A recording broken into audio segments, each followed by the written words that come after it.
I'm not even really sure what to say. I really don't want to, I don't want to be here either. I don't want to be dealing with issues. If we could have avoided this moment in any other way, that would be my preference, to just talk it out and for people to come in humility and just apologize for things and move on, or genuinely, admit, I could have done this better, I could have done that better, that we could be in that place to work through things.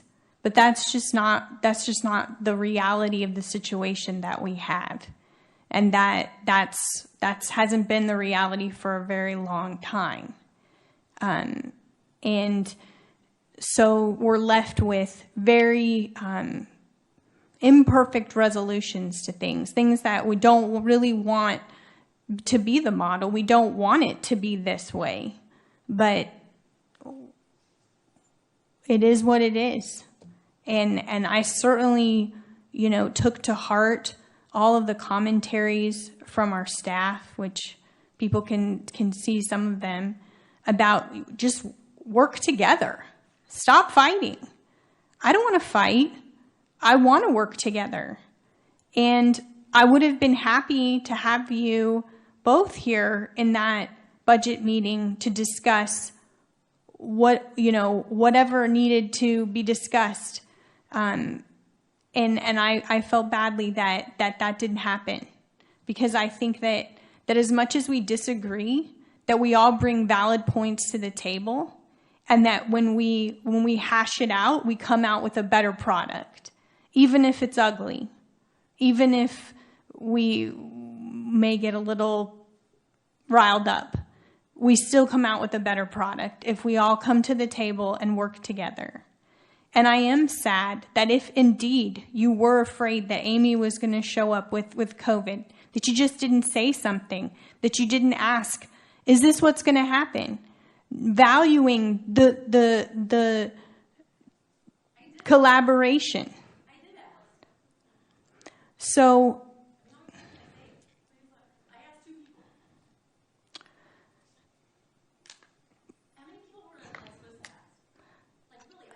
I think that though it was pretty obvious that she was at home, and that she wasn't, you could have said at some point, I see her at home. Do you have plans, Amy Weir, you could have asked her, you didn't ask her. Do you have plans to come to this meeting? Point of order, Amy Weir on the screen. Do you have plans to come to this meeting? Okay. Do you admit though, then, we have an opportunity here to reconcile this right now. Do you admit you could have done better? That you could have asked Amy, are you coming to this meeting? Point of order. Let me ask Trustee Weir, are you planning to come to this meeting? Because I have serious concerns if you are. Could you say that you regret not doing that, and you regret leaving the room, and wish that we could have come together and debated very important things, not just the budget. We also had the SHAC recommendations, which we talked about tonight, and numerous other things on that agenda. So can I get from either of you that you wished you had clarified more, so that you had been here to discuss that? Can you at least say that? Well, let me just start off with, I just went through something. I really don't know what it is. You didn't do K1 or K2 on me. But we went through something the other night where I came with humility, and I came with apologies. And look how I was treated, Corey. You were there. So you guys just, you make excuses. It's like children. I always go home and I tell I talk to my husband, I'm like, they're a bunch of high schoolers. I mean, I just look at Trustee Johnson because he's like the new person and he kind of sees what's going on. I came, what you were asking for, I did the other night, and look what happened. No, but yes, he's shaking his head. I came, I did that. That one didn't work. You guys keep making excuses. We want this. That's not good enough. I want this. Well, That's not I'm good enough. saying right now. Do I? If you Yeah, I know. apologize but right Kelly, now, yeah, but I this is will what you vote want. no. Yep. So just so I everybody- promise. Yeah. I give you Let's my talk one word. at a time, please. If you say, I apologize for not making more clarity, Yeah, I right. apologize for leaving the room, and I will not do that again. I will make sure I will get clarity. That was wrong. Oh, I promise you, You know what? I will not vote for this. Okay, so here's I the deal. promise. I will. Yes. So the one thing I did learn is that's great feedback. See, look, we actually did get somewhere. Next time, I will do a point of order, and I will ask and get clarity on camera before I think something's going on. But I can tell you, just so you guys really understand, maybe you guys don't know, come and talk to me personally what I've gone through with COVID. And I'll tell you. I'll talk to community members. I'm not going to do it from the dais because it's not my story to tell. But you guys know. You guys cannot put yourself in my perspective. When I was there that night, I was freaking out that she was going to come in with COVID because I have a family. But you guys see, you don't see the humanity. You guys know that story, and I know Amber knows that story. And look at her smirk, because Amber's Amber. When I asked her, she knows. You guys all know my COVID story.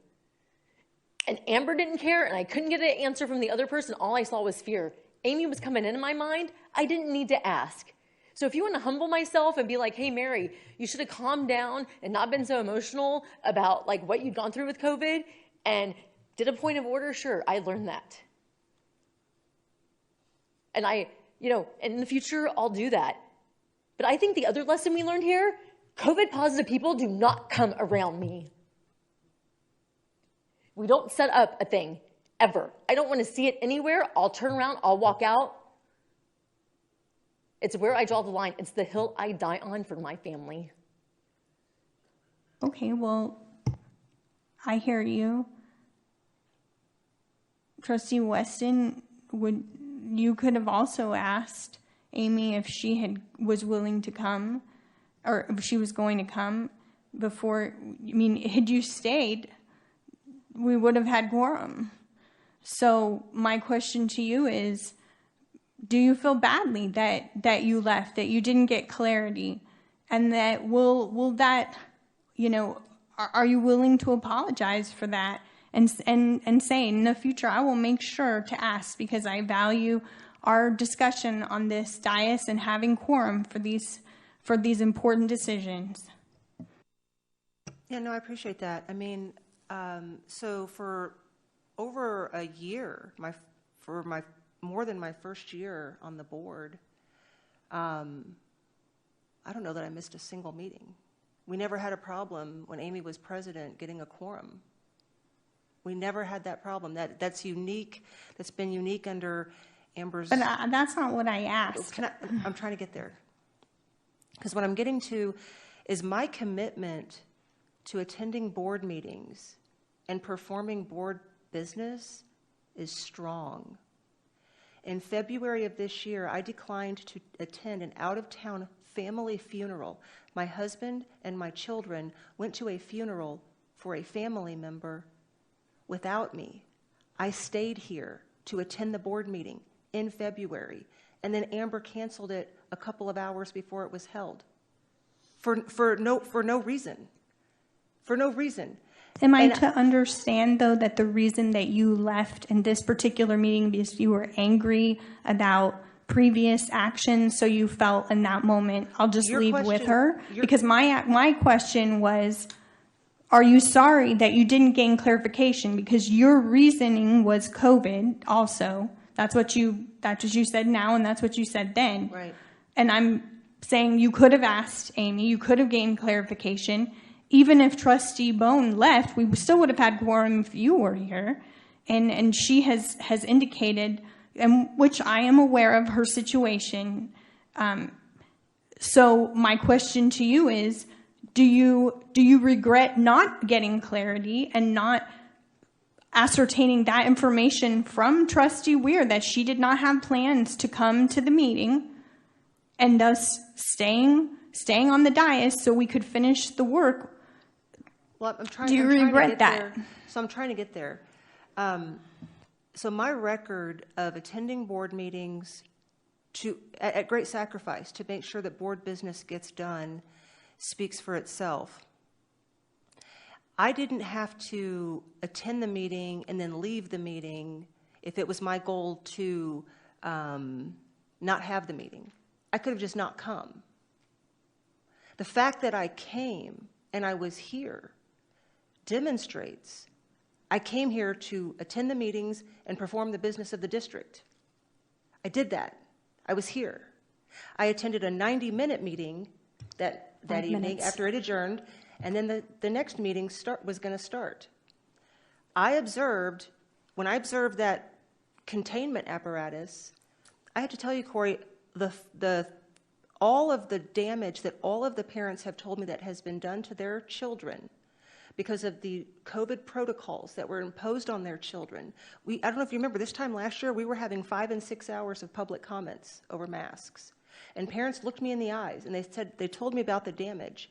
And then I see this thing set up over here, which I was not expecting to see. I was expecting to come in, and it was going to be all of the trustees except Amy. That's what I was expecting. I came to the meeting to get the business of the district done. And I see that, and for me, it was about the hypocrisy, because we told children it's too dangerous for you to come to school. But then, what is this thing over here set up for? And then but what clinched it for me was when I watched and I listened to Mary ask Amber, is Amy coming to the meetings? And Amber said she might come to the regular meeting. That's what you recall. I do not recall. I can only speak for myself. And I'm just saying that I did not say that in my recollection. You guys keep saying I said she might come. I distinctly remember that interchange, and I didn't have an answer. I dodged the question, and I started the meeting. I did not give Mary an answer because I didn't have an answer. Amy was only going to come to the meeting if we didn't have a quorum. And that's all that had to happen. I didn't know that. But all the business of this board happens on the dais. And how many thousands of times have you said point of order? Point of order. Well, that's all that had to happen. Yeah, I mean, what I can do is I can certainly reflect and look back and say, I'm sorry I didn't do a point of order to gain clarity. I think that's fair.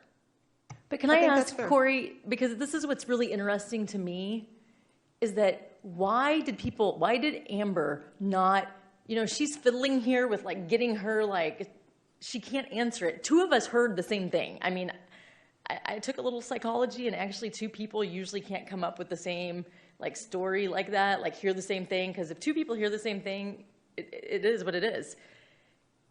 So the question really here is, why couldn't Amber answer me? And she even said, I dodged the question. Why did she dodge it? You would have had to seen the interaction. Her interaction to me told me all I needed to know. So that's why I didn't ask Amy. It told me everything I needed to know. And I was like, and we had already been, I had heard that. I want to avoid this censure in every way possible. I am trying to give you guys an out here. Well, I already said what you wanted me to. To give you an out, to say, I am sorry I did that. I should have sought clarification. I just did. I responded Corey, we already anxiety. did. We already did. Well, go ahead. And, can you please say that for me? Can you please say that? I said that verbatim. What I learned from... See, this is the other interesting thing about this, Corey, is that, and you did this the other night in closed, and I played along, but you're wanting to tell me... I will not vote for this and it's okay. if you Go say ahead. those words. Guys, let's not talk about closed session discussions in public, because we're in open, remember, right now. Well, and actually that's fine, because the only thing that couldn't be talked about, that was about me, and it was supposed to be done in open, so it's fine to talk about it. Go ahead. I can actually allow that. The other night you did that. The thing I learned tonight is that, yes, next time I'll do a point of order and I'll get clarity on video so that there's no confusion. I'll do that. And that's what I've learned. And are you sorry that you left and left the district in jeopardy because of your emotional I did not. state? That narrative, I did not leave. There was no jeopardy, by the way. I knew 100% Amy was coming in. You guys had it all set up, and she did come in. This is the narrative that you guys have created. I knew, just so everybody is aware, I knew there was 0% chance that Amy was not coming in. I just seen her. I knew she was driving. I actually thought she was close. So I knew with all certainty that Amy was coming. And I knew that if I just left at the beginning of the meeting and didn't wait until the budget, right? Because that's when I thought she was coming. If I just went ahead and left, I knew she could just come. You guys could do your business. You don't need me anyways. And everything would move on and my family would be safe. That was my reasoning. That was my logic. Mary, I'll just say, Corey, Mary has apologized. I have apologized. I'm not sure what more we can Okay, add. so then you guys both apologize. I appreciate that. We are out of time. All right, I move that the board approve the resolutions of the Round Rock ISD Board of Trustees to censure trustee Mary Bone. Second. Any comments? Seeing none, we have a motion and a second. All in favor, raise your hand. All opposed? Abstaining? I didn't get a vote from you, Dr. Johnson. You have to raise your hand. Sorry. Abstain. Abstain. Okay, motion fails 3-1. I move that the board approve the resolution of the Round Rock ISD Board of Trustees to censure trustee Daniel Weston. Second. Any comments? All in favor, raise your hand. All opposed? Abstaining? Motion fails 3-1.